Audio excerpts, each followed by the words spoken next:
और इस बार ये प्रतीक्षा 14 वर्ष के बाद नहीं, 500 वर्षों के बाद पूरी हो रही है।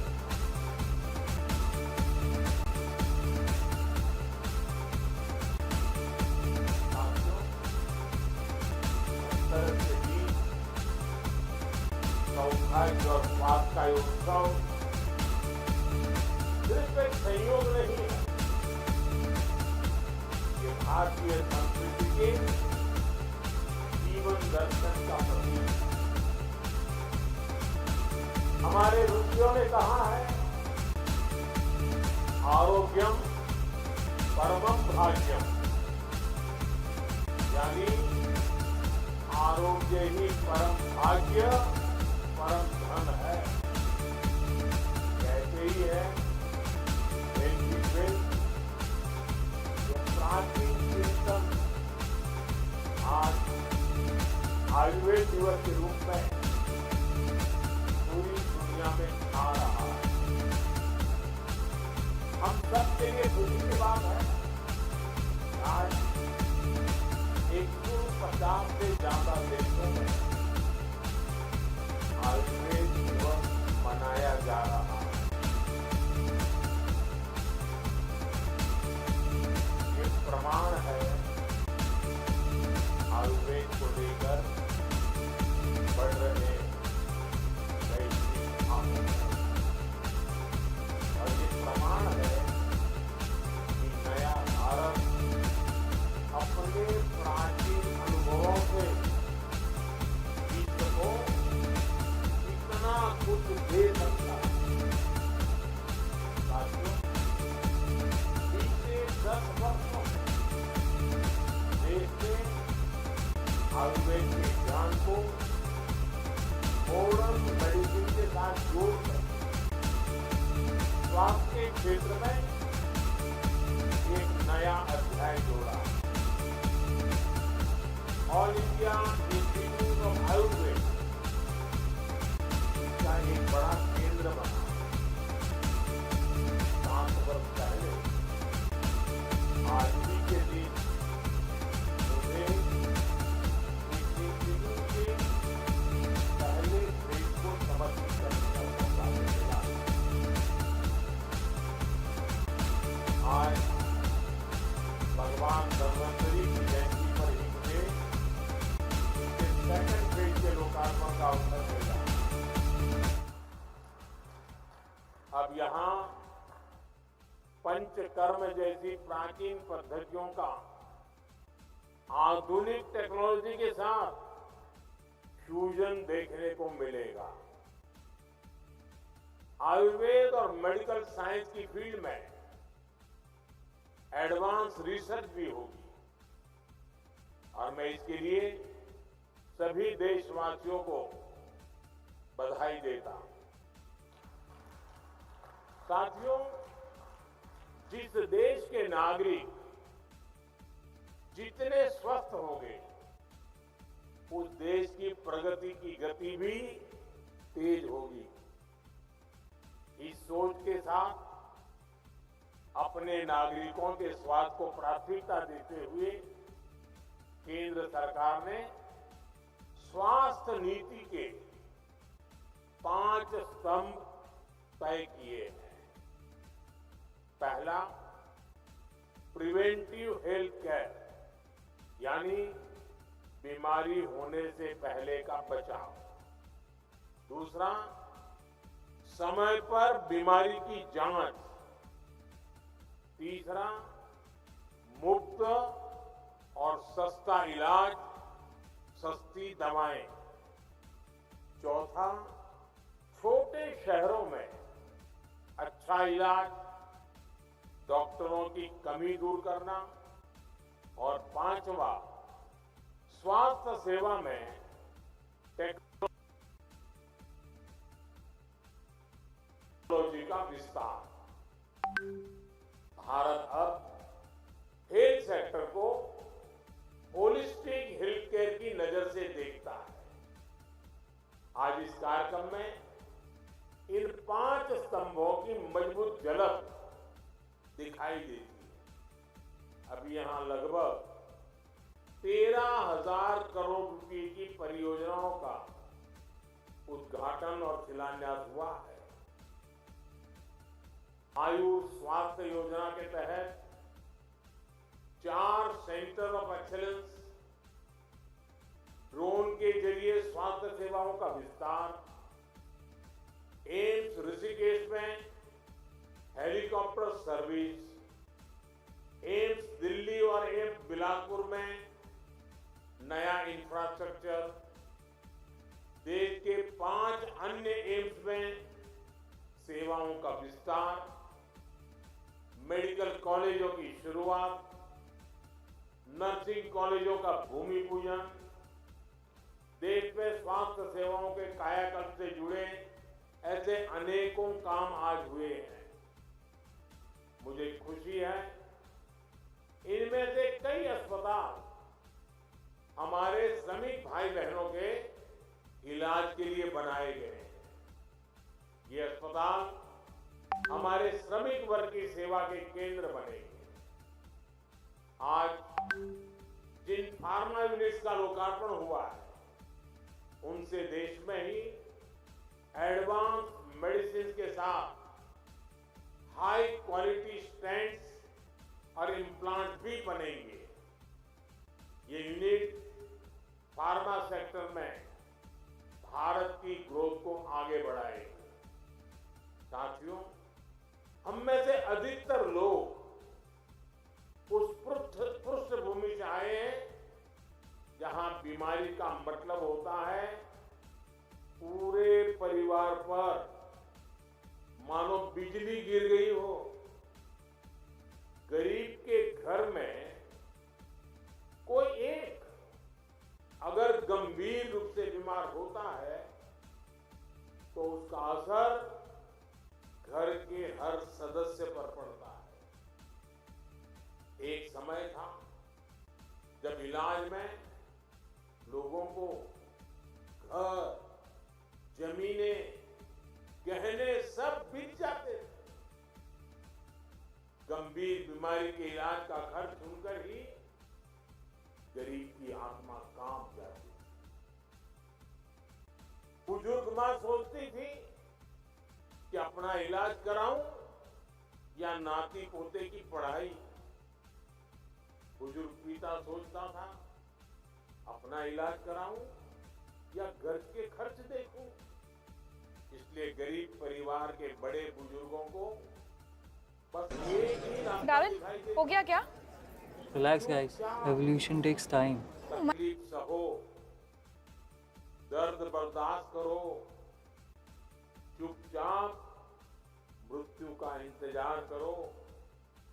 पैसे की कमी की वजह से इलाज ना करा पाने की वो बेबसी, वो बेचारगी गरीब को तोड़कर रख देती। मैं अपने गरीब भाई बहनों को इस बेबसी में नहीं देख सकता था। इसलिए ही उस संवेदना में से, उस दर्द में से, उस पीड़ा में से मेरे देशवासियों के प्रति पूर्ण समर्पण भाव में से आयुष्मान भारत योजना ने जन्म लिया है।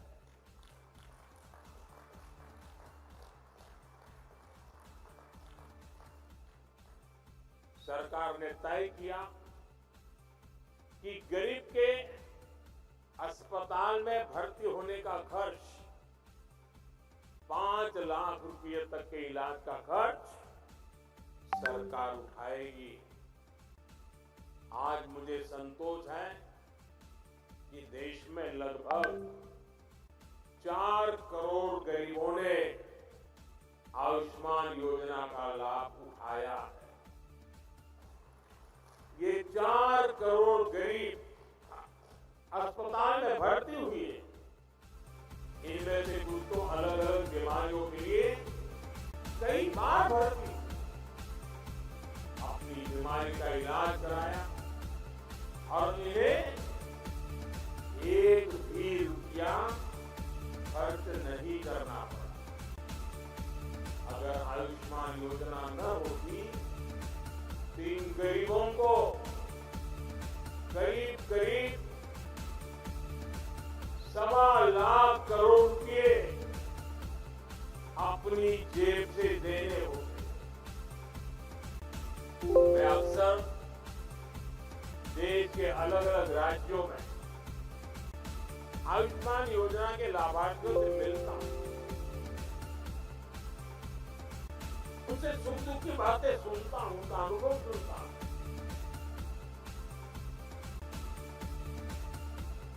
और बात करते हुए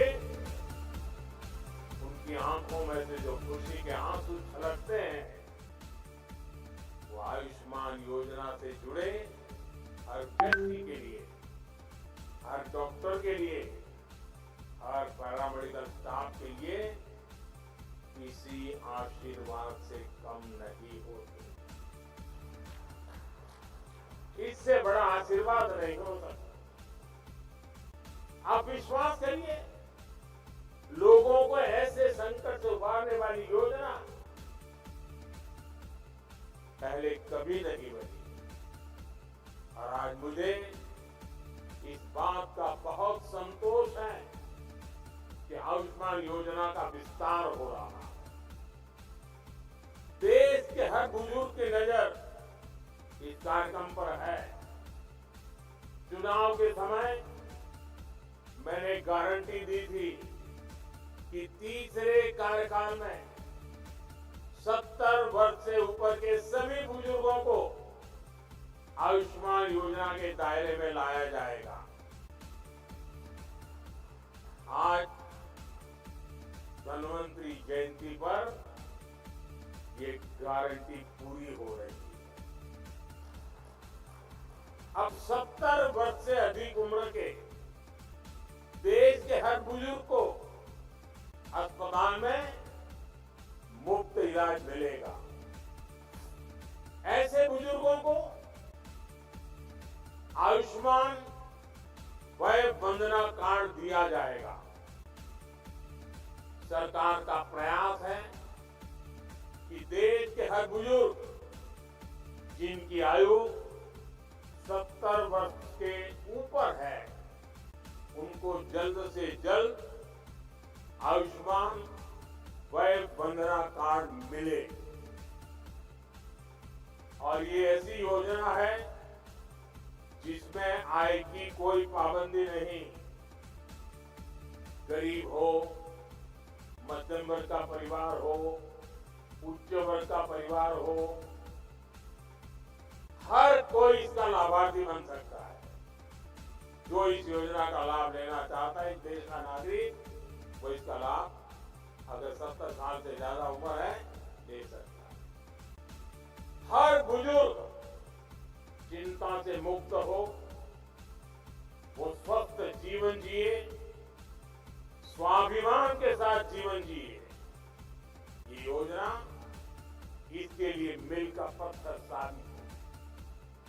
घर के बुजुर्ग के पास आयुष्मान वय वंदना कार्ड होगा तो परिवार के खर्चे भी कम होंगे, उनकी चिंता भी कम होगी।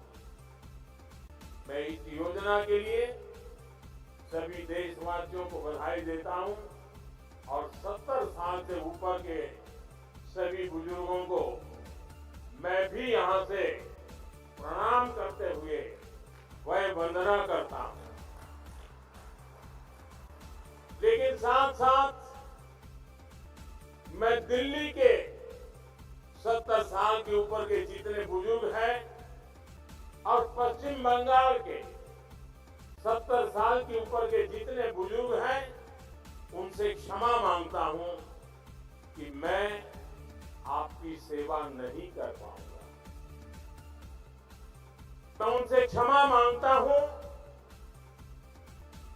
कि मुझे पता तो चलेगा आपको कष्ट है, मुझे जानकारी तो मिलेगी, लेकिन मैं आपको सहाय नहीं कर पाऊंगा।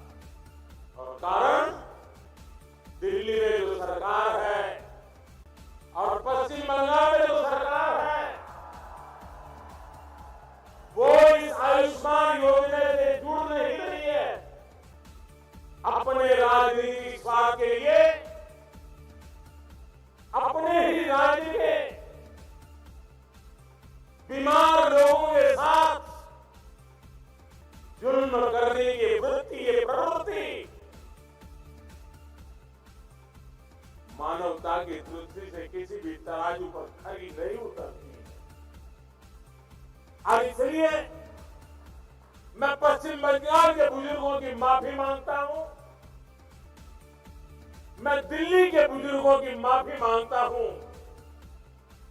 देशवासियों की तो सेवा कर पा रहा हूं, लेकिन राजनीतिक स्वार्थ की वृत्ति की दीवारें मुझे दिल्ली के बुजुर्गों की सेवा करने से रोक रही है, पश्चिम बंगाल के बुजुर्गों की सेवा करने से रोक रही है। और मेरे लिए ये राजनीतिक पहलू से मैं बोल नहीं रहा हूं, भीतर एक दर्द होता है कि जिस दिल्ली से मैं बोल रहा हूं,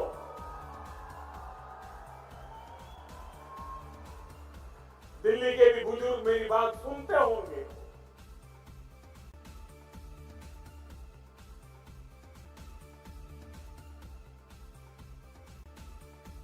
मेरे दिल में कितना दर्द होता होगा।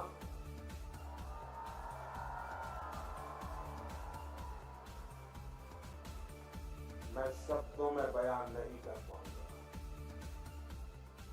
साथियों, गरीब हो, मध्यम वर्ग हो, सभी के लिए इलाज का खर्च कम से कम हो, ये हमारी सरकार की प्राथमिकता रही। आज देश भर में 14,000 से ज्यादा पीएम जन औषधि केंद्र इस बात के साक्षी हैं कि हमारी सरकार कितनी संवेदनशीलता से काम कर रही है। जन औषधि केंद्रों पर 80% डिस्काउंट पर दवाइयां मिलती हैं।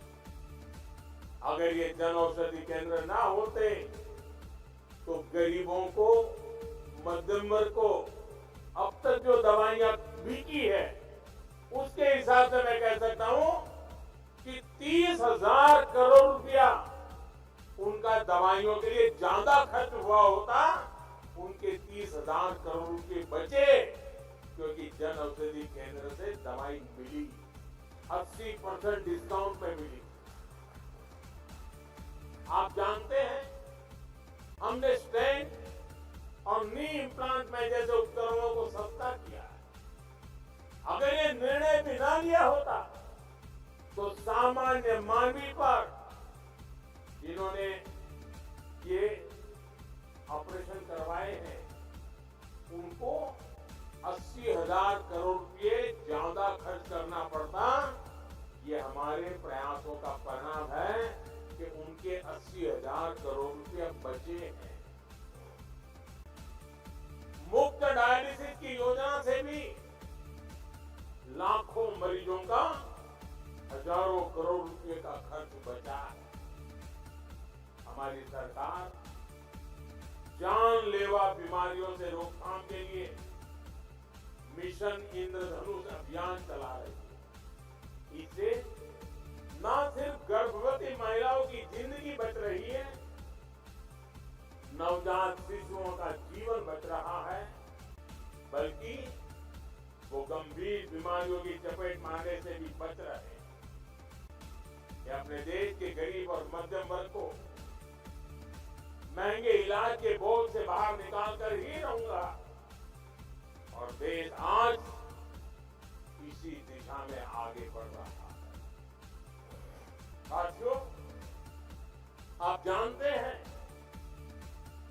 बीमारी से होने वाली परेशानी और रिस्क को कम करने के लिए सबसे जरूरी होती है टाइमली डायग्नोसिस। अगर कोई बीमार होता है तो उसे जल्दी जांच की सुविधा मिले, जल्दी इलाज शुरू हो सके। इसके लिए देश भर में 2 लाख से ज्यादा आयुष्मान आयुष्मान आरोग्य मंदिर खोले गए हैं। आज इन आरोग्य मंदिरों पर करोड़ों लोगों की कैंसर, ब्लड प्रेशर, डायबिटीज जैसी बीमारियों की आसानी से जांच हो पा रही है। आसानी से जांच की वजह से लोगों का इलाज भी समय पर शुरू हो रहा है और समय पर शुरू हुआ इलाज भी लोगों के पैसे बचा रहा है। हमारी सरकार स्वास्थ्य के क्षेत्र में टेक्नोलॉजी का ज्यादा से ज्यादा इस्तेमाल करके भी देशवासियों के पैसे बचा रहे हैं। ई संजीवनी योजना के तहत अब तक 30 करोड़ लोग, यह आंकड़ा छोटा नहीं है, 30 करोड़ लोग मान्य प्रतिष्ठित डॉक्टरों से ऑनलाइन परामर्श ले चुके हैं। डॉक्टरों से निःशुल्क और सटीक परामर्श मिलने से भी उनके बहुत पैसे बचे। आज हमने यूविन प्लेटफॉर्म भी लॉन्च किया है। इस प्लेटफॉर्म के साथ ही भारत के पास अपना एक टेक्नोलॉजिकली एडवांस इंटरफेस होगा। कोरोना के समय हमारे कोविन प्लेटफॉर्म की सफलता को पूरी दुनिया ने देखा है। पेमेंट सिस्टम में यूपीआई की सक्सेस भी आज एक ग्लोबल स्टोरी बन चुकी है। डिजिटल पब्लिक इंफ्रास्ट्रक्चर यानी डीपीआई के जरिए वही सफलता भारत अब हेल्थ सेक्टर में दोहरा रहा है। साथियों, हेल्थ सेक्टर में आजादी के 6-7 दशकों में जो काम नहीं हुआ वो बीते 10 वर्षों में हुआ। बीते 10 साल में देश में रिकॉर्ड संख्या में नए एम्स और मेडिकल कॉलेज खोले गए। आज इस कार्यक्रम में ही कर्नाटका, यूपी, एमपी और मध्य प्रदेश, वहां कई हॉस्पिटलों का शिलान्यास हुआ है। कर्नाटका के नरसापुर और बोम्बा सांद्रा में, मध्य प्रदेश के पीठमपुर, आंध्र प्रदेश के अचितापुरम और हरियाणा के फरीदाबाद में नए मेडिकल कॉलेजों का शिलान्यास हुआ। यूपी के मेरठ में नए ईएसआईसी हॉस्पिटल का काम भी शुरू हुआ है। इंदौर में भी अस्पताल का लोकार्पण हुआ है। अस्पतालों की बढ़ती हुई संख्या बताती है कि मेडिकल सीटें भी उतनी ही तेजी से बढ़ रही है। मैं चाहता हूं किसी गरीब बच्चे के उसका जो डॉक्टर बनने का सपना है वो सपना टूटना नहीं। और मैं मानता हूं सरकार की सफलता उसमें भी है कि मेरे देश के किसी नौजवान का सपना टूटे नहीं। सपनों में भी अपना एक सामर्थ्य होता है। सपने भी कभी कभी प्रेरणा का कारण बन जाते हैं। मैं चाहता हूं किसी मध्यम वर्ग के बच्चे को मजबूरी में मेडिकल की पढ़ाई के लिए विदेश न जाना पड़े। इसलिए पिछले 10 साल से भारत में मेडिकल सीटें बढ़ाने का एक अभियान चल रहा है। बीते 10 साल में एमबीबीएस और एमडी की करीब कुल मिलाकर 1 लाख नई सीटें जोड़ी गई है। और मैंने इसी साल लाल किले से घोषणा की है कि आने वाले 5 वर्ष में हम मेडिकल लाइन में 75,000 नई सीटें और जोड़ेंगे। आप कल्पना कर सकते हैं गांव गांव तक डॉक्टरों की पहुंच कितनी ज्यादा बढ़ने वाली है। साथियों, आज देश में 7.5 लाख से ज्यादा रजिस्टर्ड आयुष प्रैक्टिशनर हमारे यहाँ है। हमें ये संख्या भी और बढ़ानी है। इसके लिए भी देश में काम चल रहा है। आज दुनिया भारत को मेडिकल और वेलनेस टूरिज्म के एक बहुत बड़े सेंटर के रूप में भी देखती है। पूरी दुनिया से लोग योग, पंचकर्मा और मेडिटेशन के लिए भारत आते हैं। आने वाले समय में ये संख्या और तेजी से बढ़ेगी। हमारे युवाओं को, हमारे आयुष प्रैक्टिशनर्स को इसके लिए तैयार होना होगा। Preventive cardiology, Ayurvedic orthopaedics, Ayurveda sports medicine और आयुर्वेद रिहैब सेंटर, ऐसी कितनी फील्ड में भारत ही नहीं बल्कि अलग देशों में भी आयुष प्रैक्टिशनर्स के लिए अपार अवसर बन रहे हैं। हमारे युवा इन अवसरों के जरिए न केवल खुद आगे बढ़ेंगे बल्कि मानवता की बहुत बड़ी सेवा भी करेंगे। साथियों, 21वीं सदी में विज्ञान ने मेडिसिन की फील्ड में अभूतपूर्व प्रगति की है। जिन बीमारियों को पहले असाध्य माना जाता था, आज उनके इलाज मौजूद है। दुनिया ट्रीटमेंट के साथ ही वेलनेस को महत्व दे रही है। और वेलनेस की बात होती है, जब आरोग्यता की बात होती है, तो इसमें भारत के पास हजारों वर्ष पुराना अनुभव है। आज समय है हम अपने इस प्राचीन ज्ञान को मॉडर्न साइंस के नजरिए से भी प्रमाणित करें। इसलिए मैं लगातार एविडेंस बेस्ड आयुर्वेद की बात कर रहा हूं। आयुर्वेद में पर्सनलाइज ट्रीटमेंट प्रोटोकॉल का इतना गंभीर ज्ञान है, लेकिन आधुनिक विज्ञान के नजरिए से इस दिशा में पहले ठोस कंक्लूसिव वर्क नहीं हुई। मुझे खुशी है कि आज इस दिशा में देश एक अहम अभियान लॉन्च कर रहा है। ये अभियान है प्रकृति परीक्षण अभियान। ये प्रकृति परीक्षण अभियान, क्योंकि हम देखते हैं कोई पेशेंट होगा, आयुर्वेद के कारण अच्छा हो गया, परिणाम दिखता है, प्रमाण अवेलेबल नहीं होता है। हमें परिणाम भी चाहिए, प्रमाण भी चाहिए, ताकि हमें दुनिया को दिखाना है कि हमारे पास विश्व के आरोग्य की जड़ी बूटी पड़ी हुई है। इस अभियान के तहत आयुर्वेद के सिद्धांतों पर हम हर व्यक्ति के लिए आइडियल लाइफस्टाइल डिजाइन कर सकते हैं। हम बीमारियों के आक्रमण से पहले ही उन लोगों के लिए रिस्क एनालिसिस कर सकते हैं। मैं मानता हूं इस दिशा में सकारात्मक प्रगति हमारे हेल्थ सेक्टर को पूरी तरह से रीडिफाइन कर सकती है। हम पूरी दुनिया को हेल्थ केयर का नया पर्सपेक्टिव दे सकते हैं। साथियों, आधुनिक मेडिकल साइंस की सफलता का एक और बड़ा कारण है हर प्रिंसिपल का लैब वैलिडेशन।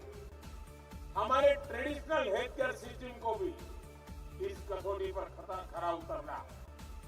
आप देखिए, अश्वगंधा, हल्दी, काली मिर्च, ऐसी कितनी हर्ब हम पीढ़ी दर पीढ़ी अलग अलग उपचारों के लिए इस्तेमाल करते आए हैं। अब हाई इंपैक्ट स्टडीज में उनकी उपयोगिता साबित हो रही है। इसलिए आज दुनिया में अश्वगंधा जैसी औषधियों की मांग तेजी से बढ़ी है।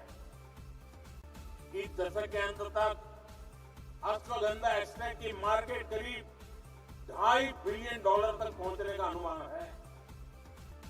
आप कल्पना कर सकते हैं, लैब वैलिडेशन के जरिए हम इन हब्स का वैल्यूएशन कितना बढ़ा सकते हैं, हम कितना बड़ा मार्केट खड़ा कर सकते हैं।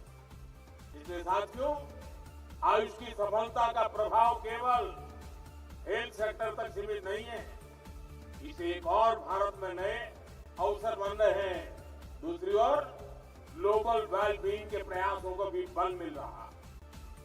हमारे प्रयासों से 10 साल के भीतर आयुष देश के फास्टेस्ट ग्रोइंग सेक्टर में शामिल हो गया। 2014 में आयुष से जुड़ा मैन्युफैक्चरिंग सेक्टर $3 बिलियन था, $3 बिलियन। आज वो बढ़कर लगभग $24 बिलियन हो गया है। यानी 10 साल में 8 गुना ग्रोथ। इसलिए आज देश का युवा नए नए आयुष स्टार्टअप लॉन्च कर रहा है।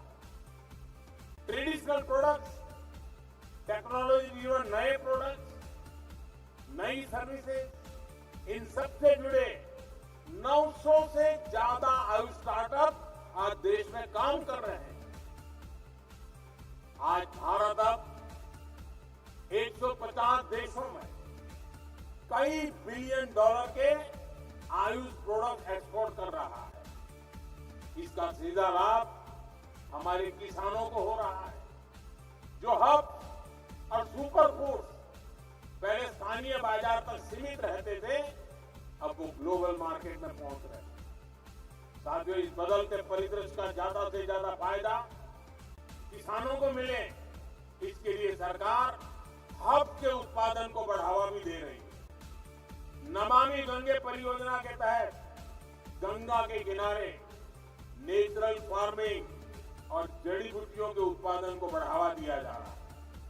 साथियों, हमारे राष्ट्र चरित्र की, हमारे सामाजिक ताने बाने की आत्मा है, सर्वे भवन्तु सुखिनः, सर्वे सन्तु निरामया।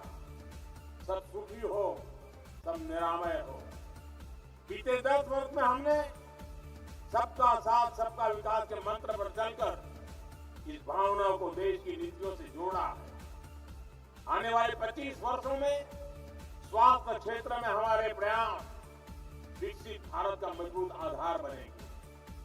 मुझे भरोसा है, भगवान धन्वंतरि के आशीर्वाद से हम विकसित भारत के साथ साथ निरामय भारत का सपना भी जरूर पूरा करेंगे। और साथियों, जब मैं परिणाम और प्रमाण की चर्चा करता हूं, हम एक काम की दिशा में बहुत ताकत लगाने वाले हैं, और वो है हमारे देश में हस्तप्रत मैन्युस्क्रिप्ट बहुत बड़ी मात्रा में बिखरी पड़ी हुई। आयुर्वेद से जुड़ी हुई पर ऐसी मैन्युस्क्रिप्ट बहुत स्थानों पर बिखरी पड़ी। अब देश अपनी इस विरासत को संजोने के लिए मिशन मोड पे काम करने वाला है। ऐसे सारा जो ज्ञान का भंडार पड़ा हुआ है, कई शिलालेखों में होगा, कई ताम्रपत्र पे होगा, कई हस्तलिखित प्रतियों में होगा, उन सबको इकट्ठा करने का काम, और अब तो आर्टिफिशियल इंटेलिजेंस का युग है, इसको हम उसी तरह टेक्नोलॉजी से जोड़ना चाहते हैं। तो उस ज्ञान में से क्या चीजें नई हम निकाल सकते हैं, तो उस दिशा में भी एक बहुत बड़ा काम हम करने के लिए जा रहे हैं। साथियों, आज के अवसर पर मैं फिर एक बार देश के 70 साल से ऊपर के सभी महान बुजुर्गों को वंदना करते हुए, उनको प्रणाम करते हुए